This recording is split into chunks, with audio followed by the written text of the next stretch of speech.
Avant de commencer l'épisode, je me permets de vous informer qu'en ce moment même, sur le site internet du podcast lafourmi.media, a lieu une campagne de financement participatif et de précommande d'un superbe livre intitulé Couleurs, des étoiles à la conscience, qui a pour vocation d'accompagner la saison 2 du podcast qui vient de se terminer et contiendra tous les textes détaillés et les sources du podcast, ainsi que de nombreuses planches illustrées dans une superbe édition que je suis très impatient de publier. Rendez-vous donc sur lafourmi.media pour aider à l'édition de ce superbe livre. Merci beaucoup.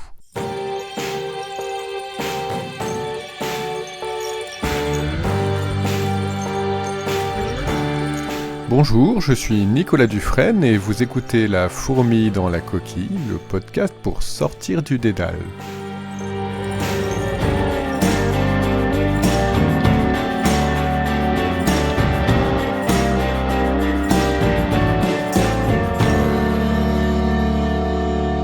Les concepteurs des IA essaient à tout prix de nous cacher une somme énorme de travail humain afin de présenter leur outil comme une espèce de baguette magique qui nous soulagera de tâches ingrates, masquant le fait qu'ils n'ont fait que déplacer le travail ailleurs, là où il est moins cher.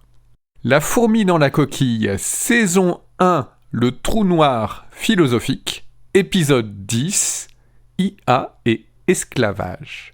Alors oui, vous avez bien entendu, bien que la saison 1 soit terminée depuis presque un an, voici un nouvel épisode alors que nous avons terminé la saison 2 précédemment. Parce qu'il y a tout juste un an, début 2025, je vous disais, en 1930, John Maynard Keynes, l'économiste, imaginait que la mécanisation du travail autoriserait une semaine de 15 heures, tout en consacrant nos énergies encore disponibles à des buts non économiques, un siècle plus tard, c'est-à-dire en 2030. On est dans les années 2020 et le travail hebdomadaire moyen se situe toujours autour des 30 à 35 heures, entre 25 et 55 ans pour la population. Où est donc l'impact de l'automatisation ? Alors qu'on nous la présente comme une nécessité économique et concurrentielle, ce chômage technologique évoqué par Keynes est largement surestimé et cache plutôt des orientations économiques importantes en nous privant de questions politiques importantes telles que la détermination des salaires, la localisation et les conditions du travail, pour quelle production, pour qui et par qui. Les concepteurs des IA essaient donc de nous cacher une somme énorme de travail humain pour présenter leur outil comme automatique. C'est faux, c'est mathématique et ils ne peuvent pas l'ignorer. Mais il est plus facile dans notre monde occidental du bon côté de l'IA de fermer les yeux et de ne pas trop s'en préoccuper. Un an s'est donc écoulé depuis que je parlais de ça, une année qui a vu progresser une certaine critique de l'IA et plus récemment émerger, bien que trop discrètement, le sujet de l'esclavage qui se cache derrière ces soi-disant intelligences artificielles. Esclavage. Je n'utilise pas le mot ni par provocation ni par exagération, mais bien pour décrire la réalité d'un monde néocolonial numérique.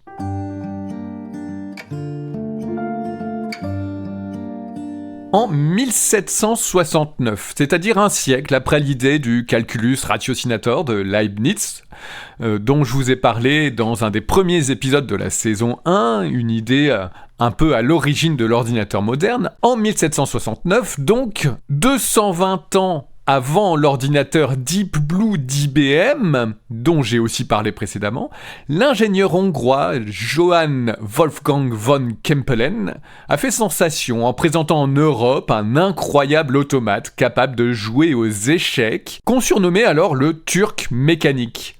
Ce robot avant l'heure avait en effet une apparence humaine, il était moustachu et portait un turban, et il était assis derrière un buffet. Il fonctionnait plutôt bien et il gagnait souvent les parties auxquelles il jouait. Il a notamment battu Benjamin Franklin et Napoléon Ier. Mais le Turc mécanique était en fait contrôlé par un véritable joueur d'échecs dissimulé dans le buffet. Et on va voir que malgré son nom, l'intelligence artificielle d'aujourd'hui ne diffère pas vraiment de cet automate entre guillemets.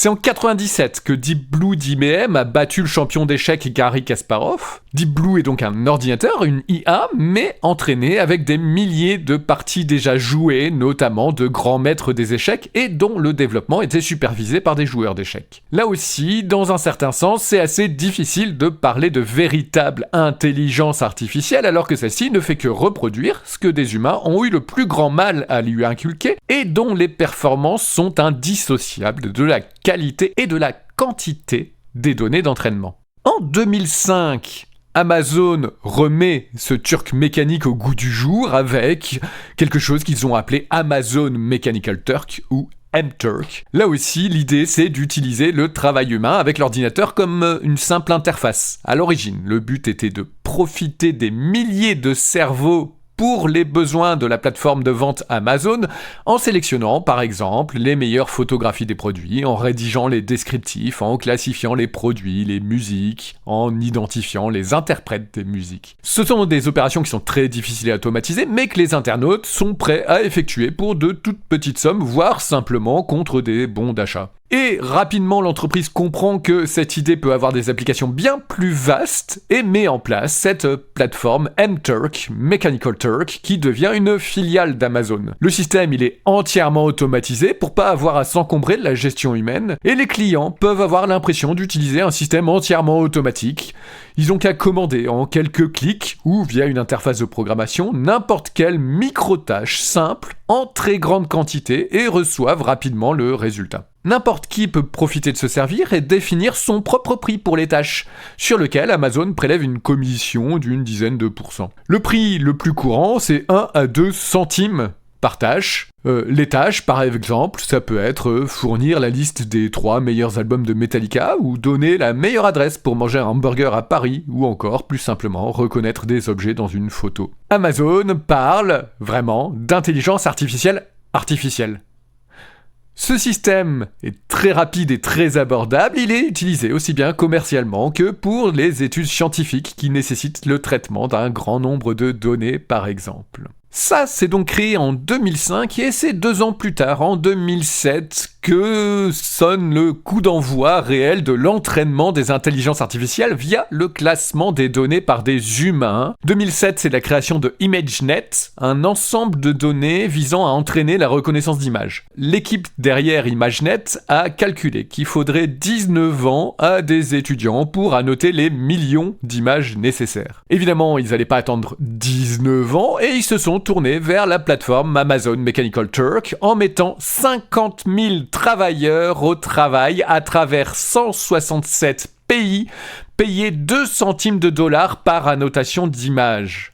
La motivation première est bien évidemment financière, ce serait un travail impossible à effectuer au sein des entreprises de la tech avec des développeurs bien payés. Mais il n'y a pas seulement une raison financière, cette division extrême du travail en micro-tâches permet une très grande souplesse.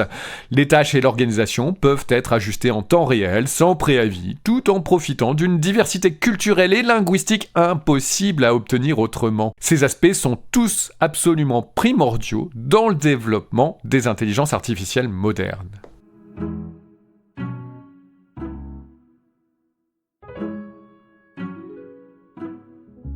L'apprentissage, qu'on dit assez cyniquement finalement automatique, il est à la base de toutes les intelligences artificielles aujourd'hui, mais il repose en réalité sur un travail humain et tout à fait manuel de classification, de préparation, de vérification, d'annotation des données.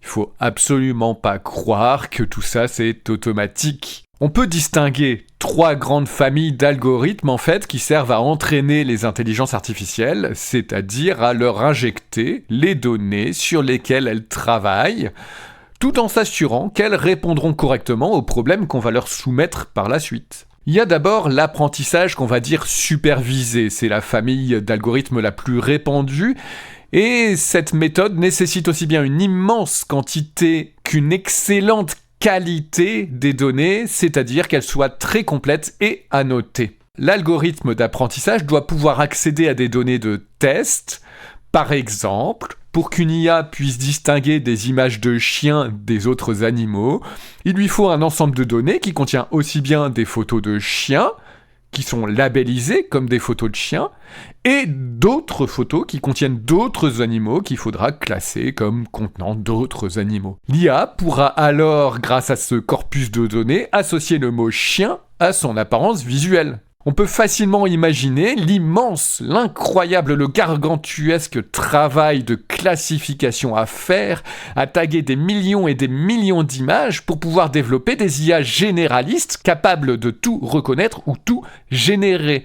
Oui, parce qu'il faut bien qu'à un moment, les IA soient capables d'associer les images aux mots qui les décrivent.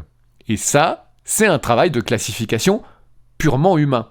Plus les tags sont précis dans les ensembles de données, mieux la solution pourra être ajustée et généralisée à de nombreux cas qui vont de la classification à la génération de contenu ou par exemple aussi la conduite automatique qui a bien besoin de reconnaître les éléments qui traînent sur la route. C'est la méthode la plus courante, cet apprentissage dit supervisé, aussi bien pour les IA qu'on va dire génératifs que celles qui servent à analyser des images, par exemple pour des diagnostics médicaux. La deuxième famille d'apprentissage, c'est l'apprentissage qu'on va dire automatique non supervisé. Là, les données, elles n'ont pas besoin d'être classées, on peut les donner en vrac, et l'algorithme va se contenter de détecter des motifs qui se répètent dans les données. Cette méthode-là, elle va surtout servir quand l'objectif de l'IA qu'on entraîne n'est pas clairement déterminé, qu'on ne sait pas exactement comment elle va être utilisée, ou bien pour des analyses exploratoires, pour découvrir des motifs statistiques dans l'ensemble des données. C'est pas mal, notamment pour les études scientifiques. Cette méthode-là, elle peut servir de base aux grands modèles de langage comme ChatGPT, Claude, Mistral et compagnie, mais elle reste insuffisante et doit toujours, pour ces modèles de langage, rester combinée aussi à une forme d'apprentissage supervisé où les données sont bien classées, bien rangées et labellisées. La troisième famille d'apprentissage, c'est l'apprentissage par renforcement, qui lui correspond à ce qu'on pourrait qualifier d'essai-erreur. Dans ce cas, on a une boucle de rétroaction qui sert à corriger automatiquement le comportement de la machine qui va s'améliorer peu à peu. Ça, on va l'utiliser par exemple pour enseigner à une voiture à conduire seule ou à un robot à marcher, ou bien pour entraîner une IA dans un jeu vidéo dont le comportement peut s'améliorer de lui-même petit à petit. C'est nettement plus minoritaire comme usage. Quoi qu'il arrive, les données d'entraînement sont très importantes. Donc avant même l'entraînement de l'IA, ça tout le monde le sait bien, la première fondation indispensable au fonctionnement des IA, c'est bien l'existence même de toutes ces données d'entraînement, c'est-à-dire l'immense travail humain préalable, la quasi-intégralité de ce que l'humanité a pu produire et qui nous est parvenu a été digitalisé et ingéré avec ou sans le consentement des auteurs, légalement ou illégalement. Et seulement ensuite peut se faire l'entraînement de l'immense majorité des IA qui nécessitent aussi une importante intervention humaine pour classer les données d'apprentissage aussi bien que pour contrôler le comportement final des IA. On connaît tous les fameux CAPTCHA, ces exercices présentés aux visiteurs de sites internet pour les différencier des robots qui, eux, sont incapables d'effectuer ces tâches qui nous paraissent si simples. Ces tâches sont par exemple reconnaître la moto dans une photo ou bien emboîter de pièces de puzzle, et c'est un bon exemple des micro-tâches qui permettent de préparer les données d'apprentissage des IA. Si ces CAPTCHA servent effectivement à entraîner les IA, ils sont malgré tout loin, très loin de suffire aux besoins gargantuesques des IA et de remplacer les plateformes comme Amazon Mechanical Turk dont je viens de vous parler. Parce que les tâches à effectuer dans ce cadre sont effectivement très majoritairement tout à fait stupides et ingrates. Et je vais vous en donner quelques exemples pour bien comprendre et imaginer comment la somme de tâches à accomplir est virtuellement infinie, parce que les IA ne savent rien apprendre ni comprendre par elles-mêmes et qu'on leur inculque tout. Premier exemple, pour le cas des assistants vocaux, il faut que la machine, elle s'exprime avec et elle comprenne le bon accent dans la bonne langue de son utilisateur. Il faut alors enregistrer de nombreuses commandes vocales pour l'entraîner, avec des locuteurs natifs de toutes les langues et de tous les accents des potentiels utilisateurs. On va alors, par exemple, demander à des gens d'enregistrer 5 manières différentes de demander la météo à un assistant, dans leur langue natale, avec leur accent. Et il faut un très grand nombre de gens qui se prêtent à cet exercice sur de nombreuses commandes différentes pour avoir le corpus de données nécessaire à l'apprentissage de l'assistant vocal. Autre exemple, pour entraîner des machines qui travaillent avec de l'image, faut non seulement annoter des millions d'images pour en décrire le contenu, et qu'elles puissent associer les images aux mots, mais il faut aussi carrément y entourer précisément les éléments à reconnaître. Parce qu'un simple cadre autour du chien ne suffit pas, il faut le détourer avec précision. Il faut détourer avec précision tout ce qu'il y a à reconnaître et à noter. Que ce soit des animaux, des objets, des bâtiments, ou des cadavres, des blessures, des maladies, parce que oui, les IA servent aussi à ça. Et ça, c'est ce qu'on appelle la segmentation sémantique. Ce travail, il est impossible avec des logiciels standards et il fait l'objet d'un développement avancé pour aider à augmenter la précision des travailleurs. Et cette amélioration utilise elle-même l'apprentissage automatique dans une course sans fin au détail et à l'efficacité qui oblige constamment à entraîner à nouveau la machine. On peut aussi, par exemple, demander à des gens de différencier des palmiers et des piétons pour aider les voitures autonomes, ou encore taguer des images pour aider les IA à générer des images de célébrités.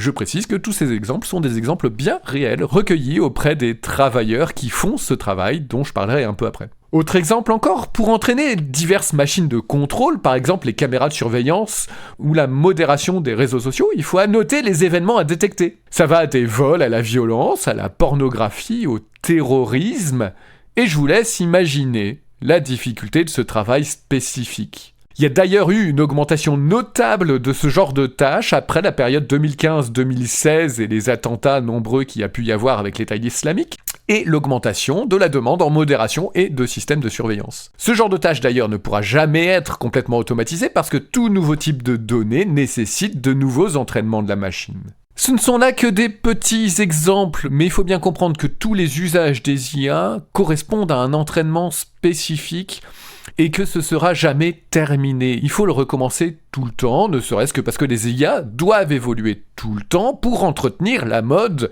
et la consommation. Il faut pas seulement entraîner les IA d'ailleurs, mais il faut aussi les aligner, c'est-à-dire corriger ce qu'elles font mal une fois qu'elles ont été entraînées, corriger les biais, contrôler la conformité de ce qu'elles font. D'ailleurs, parenthèse, c'est ce contrôle qui fait toute la différence entre ChatGPT de OpenAI et Grok de xAI de Elon Musk, parce que les deux sont alignés de manière assez différente.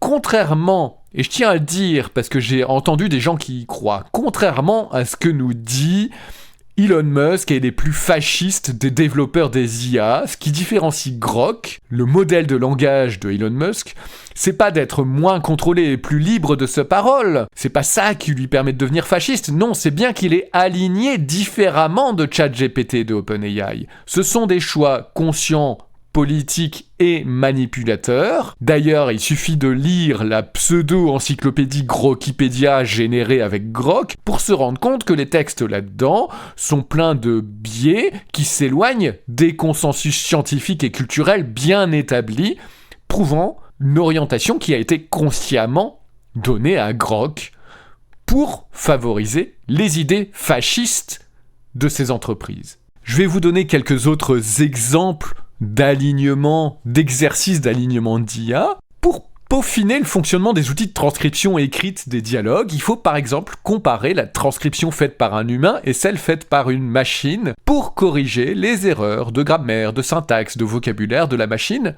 Mais il faut aussi par exemple annoter les éléments de la bande audio qui auraient pu induire la machine en erreur, comme les bruits parasites, les accents, les mots mal prononcés, tout ça pour pouvoir améliorer les performances de la machine. Autre exemple, on aligne et on évalue les modèles de langage en comparant l'adéquation entre leurs réponses et les demandes des utilisateurs. Il y a comme ça un énorme travail de test des modèles de langage, où il faut noter la pertinence et la crédibilité des versions des différents modèles pour améliorer les performances ou corriger les inévitables biais et erreurs les plus grossières. Il faut aussi, en passant, entre parenthèses, les empêcher de fournir la recette d'une bombe ou des méthodes pratiques pour se suicider, ce genre de choses. On n'a pas trop envie que les modèles de langage puissent donner ces informations-là, et il faut bien des humains pour le leur interdire et détecter les contextes dans lesquels elles risquent de le faire. Des chercheurs ont ainsi récolté des témoignages de personnes chargées de contrôler le fonctionnement des IA de cette manière, et ce, bien après qu'elles aient été entraînées, testées et déjà mises sur le marché. C'est un effort continu pour s'assurer qu'elles fonctionnent correctement et ne dévient pas.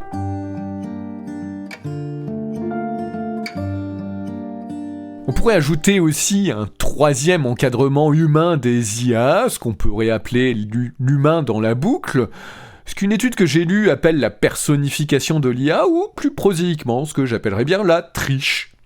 Parce que c'est en effet pas rare du tout que derrière les systèmes qu'on va dire artificiels, intelligemment artificiels, se cachent en réalité des humains qui contrôlent et ajustent le système en temps réel. Et c'est le cas des voitures autonomes, des robots de taxi, comme j'ai pu l'évoquer l'année dernière dans la première saison du podcast, et qui est confirmé récemment par Alphabet, la maison mère de Google, qui gère l'entreprise de Waymo, les taxis autonomes qui roulent aux États-Unis, et qui peuvent être contrôlés depuis les Philippines en direct par des humains. Tout ce que je vous raconte là est évidemment sourcé et vérifié. Toutes les sources sont disponibles sur le site internet du podcast lafourmi.media. On a aussi des témoignages qui font état de caméras intelligentes, entre très gros guillemets, qui sont en réalité surveillées depuis l'autre bout du monde par des opérateurs tout à fait humains. L'idée du turc mécanique fait long feu. Tout ça, ce sont des micro-tâches hyper simples, mais qui ont besoin d'être répétées un nombre incommensurable de fois. C'est pas du tout nouveau dans le monde numérique, ni même propre à l'IA, bien que l'IA ne puisse absolument pas exister sans cet énorme travail humain. Toutes ces micro-tâches s'inscrivent en fait et profitent d'un système bien plus ancien que la mode de l'IA et qui est déjà bien rodé, j'en ai un petit peu parlé, avec cette histoire d'Amazon Mechanical Turk qui a déjà 20 ans. On peut lister 4 grandes catégories de ces micro-tâches. Il y a l'entraînement des IA, comme je viens de le décrire, mais aussi la modération de contenu, dans laquelle s'insère d'ailleurs l'alignement des IA, les tests d'usage à distance des outils et la manipulation des médias et des réseaux sociaux. Un papier du Deep Lab qui étudie justement ce travail, ces micro-tâches et qui dépend du CNRS et de l'Institut Polytechnique de Paris, liste ces micro-tâches dans un classement en 3 types. Il y a les micro-tâches qui travaillent sur les données, par exemple la notation de texte et d'images, la transcription audio et vidéo, l'évaluation des publicités, le classement de contenu pour l'entraînement des IA. Il y a les micro-tâches qui sont du test et de l'évaluation, par exemple le test d'application et de site web, la critique de produits, le test de jeu, les sondages, les études de marché. Et il y a enfin les tâches qu'on va dire promotionnelles, où on va demander à des gens de regarder des vidéos sur YouTube pour augmenter le nombre de vues artificiellement, ou de souscrire à des chaînes, ou de liker, de commenter des posts, de générer de l'engagement sur les plateformes et les réseaux sociaux comme YouTube, Facebook, Spotify, Instagram, TikTok. Tout ça, ce sont bien des tâches qui sont sous-traitées sous forme de micro-tâches payées quelques centimes à des travailleurs dans le monde entier, sur le modèle de Amazon Mechanical Turk. Le monde numérique, et en particulier les IA, toutes les IA reposent sur ce travail humain bien réel et absolument indispensable dans une quantité qui contrebalance largement les soi-disant économies et gains de temps que représentent ces outils pour leurs usagers, qui ne font que profiter du travail d'autres gens qu'ils ne connaissent pas ailleurs dans le monde. Mais qui sont donc ces travailleurs de l'ombre? Qui les font travailler et dans quelles conditions? C'est ce que je vais vous raconter maintenant.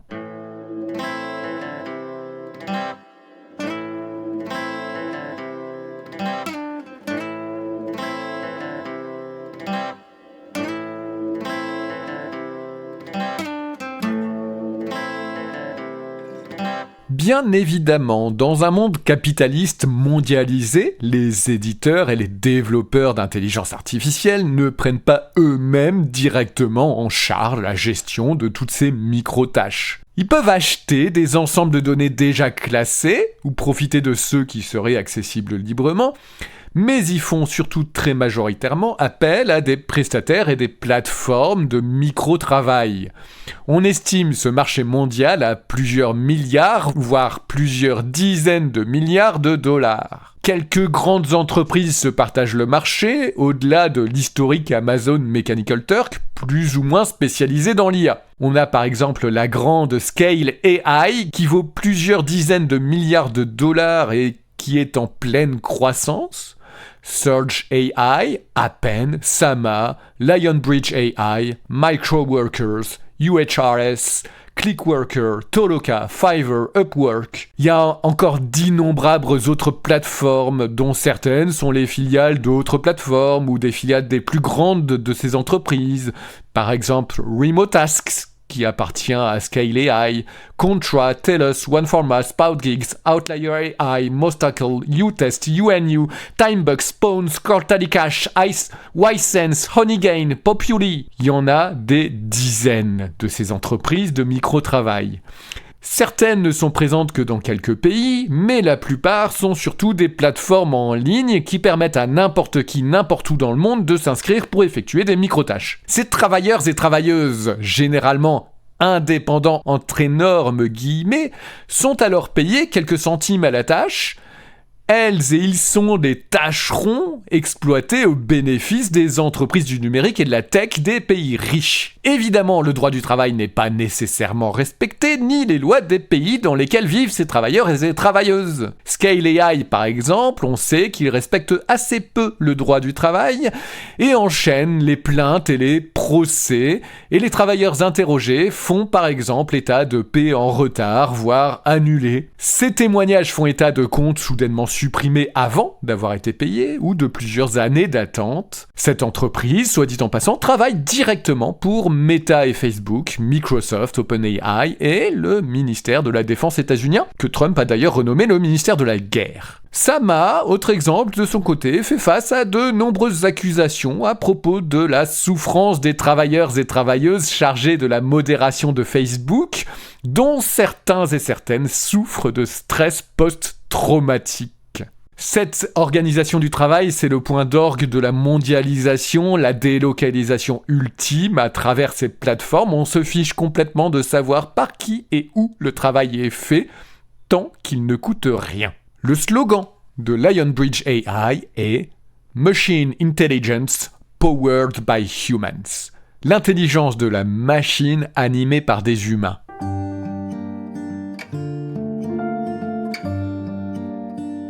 Sont donc ces tâcherons. Selon un rapport de la Banque mondiale, ils sont entre 150 et 400 millions dans le monde entier, et ce sont là des chiffres solides, j'ai lu le rapport et je le confirme. C'est-à-dire entre 4,4% et 12,5% de la main-d'œuvre mondiale. La majorité de ces travailleurs sont évidemment dans les pays du Sud global, dans les pays pauvres, notamment aux Philippines, en Afrique, c'est-à-dire Kenya, Ouganda, Madagascar, Égypte, entre autres, et en Inde. Mais une partie sont aussi dans les pays plus riches, y compris aux États-Unis, où Amazon Mechanical Turk a la majorité de ses travailleurs, par exemple. Ça met à mal l'image de la tech numérique qui serait issue de la Silicon Valley californienne, alors que le travail, l'immense majorité du travail qui permet à cette entreprise de la tech de fonctionner vient bien des pays pauvres du Sud global. Quoi qu'il en soit, ces travailleurs sont majoritairement des travailleurs pauvres, des hommes aux 3/4, entre 18 et 34 ans. Ils sont souvent diplômés, avec un niveau d'études de bachelor, c'est-à-dire le premier cycle universitaire, qui va jusqu'à Bac+3 en France, par exemple. Ce sont des diplômes en général scientifiques ou techniques. Ils vivent plutôt en ville où ils ont plus facilement un accès à Internet. Le point commun de l'immense majorité de ces travailleurs, c'est qu'ils font ce travail par nécessité financière. La plupart d'entre eux en ont besoin pour payer leurs factures, alors même que ce salaire qui est indispensable à leur survie est extrêmement faible. Il va en moyenne de 1 à, au grand max, $4 de l'heure. C'est généralement bien en dessous du salaire minimum des pays où ils vivent. Je réponds tout de suite à cette remarque qu'on me fait à chaque fois que je parle de ça. Oui, même dans ces pays pauvres, 1 ou 2 dollars de l'heure, c'est très faible. Il y a des témoignages qui font état, par exemple, de 1,2 dollars de l'heure en Égypte. Les tarifs des tâches ont d'ailleurs tendance à plonger au fur et à mesure que les entreprises qui gèrent ça s'étendent dans de nouveaux pays et mettent en concurrence tous ces travailleurs pauvres les uns avec les autres. Ces micro-tâches représentent d'ailleurs, pour une grande partie de ces travailleurs, un deuxième, voire un troisième travail qui leur permet de compléter leurs revenus. Et c'est notamment le cas pour les travailleurs de Amazon Mechanical Turk aux États-Unis. Ils ont le plus souvent aucune couverture sociale, bien évidemment, ni même ne déclarent ses revenus pour un travail qui est largement informel.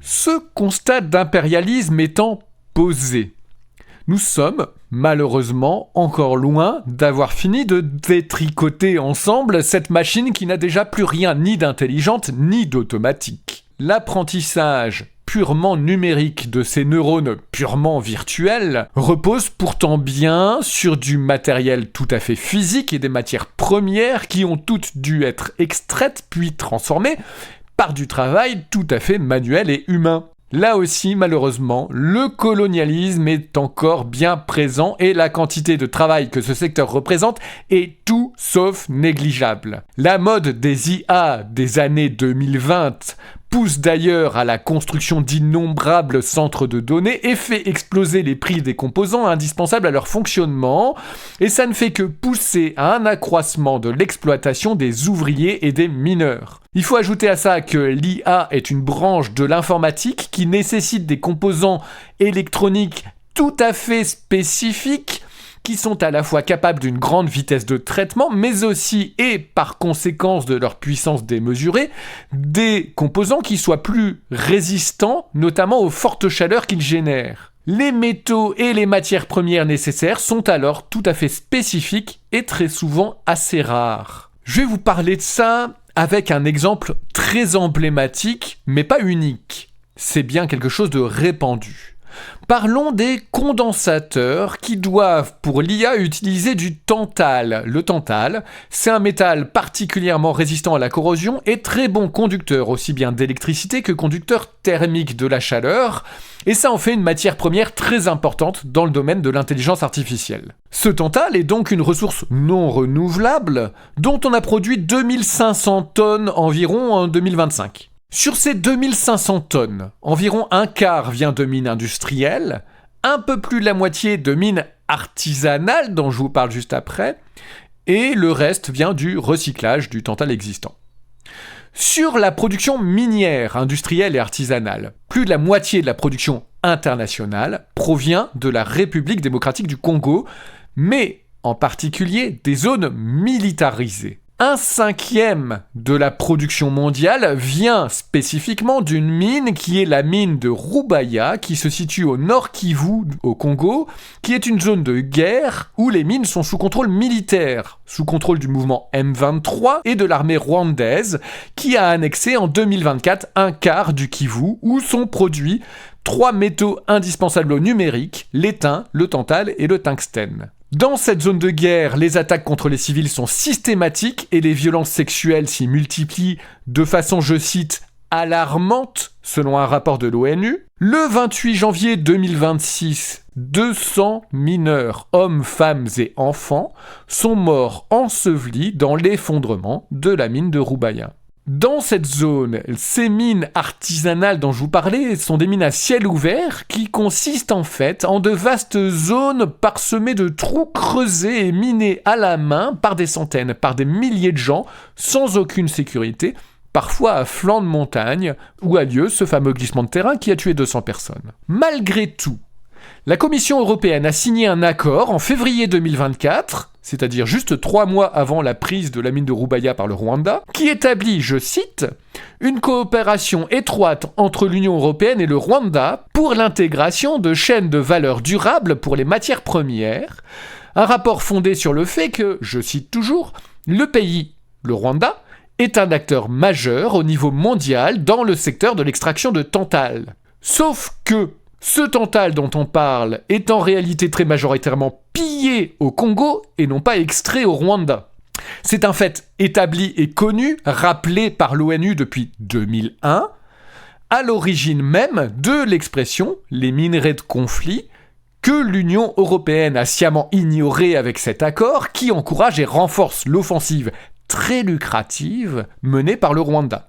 Cette exploitation minière en zone de guerre profite de l'investissement d'entreprises européennes telles que par exemple la britannique Power Resources ou des groupes d'intelligence artificielle comme le polonais Luma Holdings. On est bien là encore dans un colonialisme tout à fait digne des colonies qui existent depuis toujours. On exploite les ressources des pays pauvres avec la participation de quelques personnes bien choisies là-bas et on esclavagise la population maltraitée en zone de guerre notamment.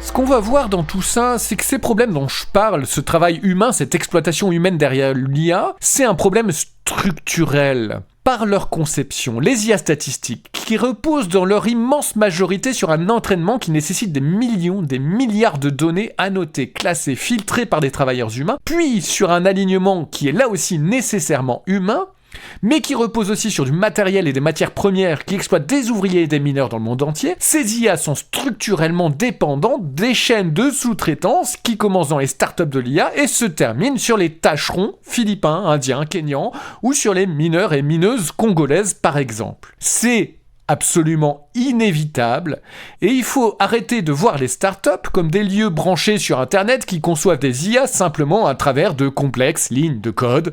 Toutes les startups dépendent des données, des métaux, des semi-conducteurs dans une quantité qui ne permet pas et ne permettra jamais leur production éthique, alors même que nous n'avons pas abordé ici les conséquences sur l'environnement planétaire de cette production. On peut tout à fait mettre un mot bien plus exact pour qualifier ces tâcherons et ces ouvriers, ces mineurs.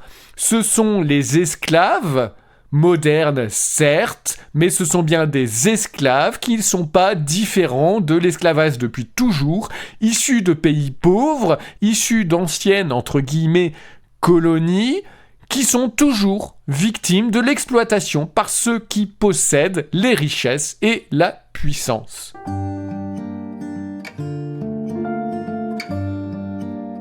Pour accéder aux sources, aux chiffres, aux détails concernant tout ce que je vous ai raconté ici, je vous invite à visiter le site internet lafourmi.media où j'ai publié par écrit un long article correspondant à cet épisode.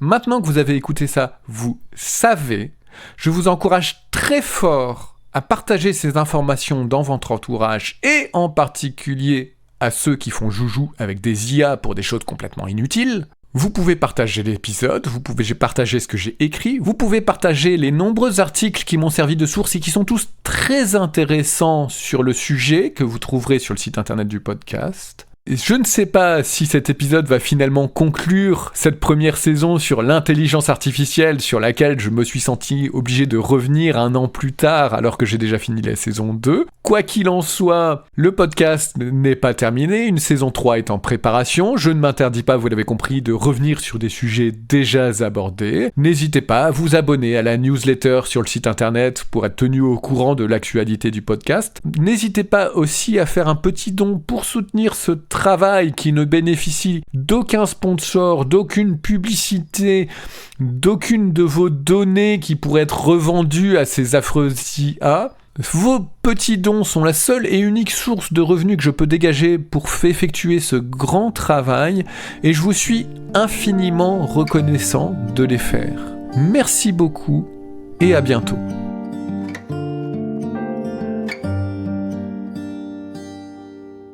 C'était La fourmi dans la coquille, le podcast qui cherche la sortie par Nicolas Dufresne.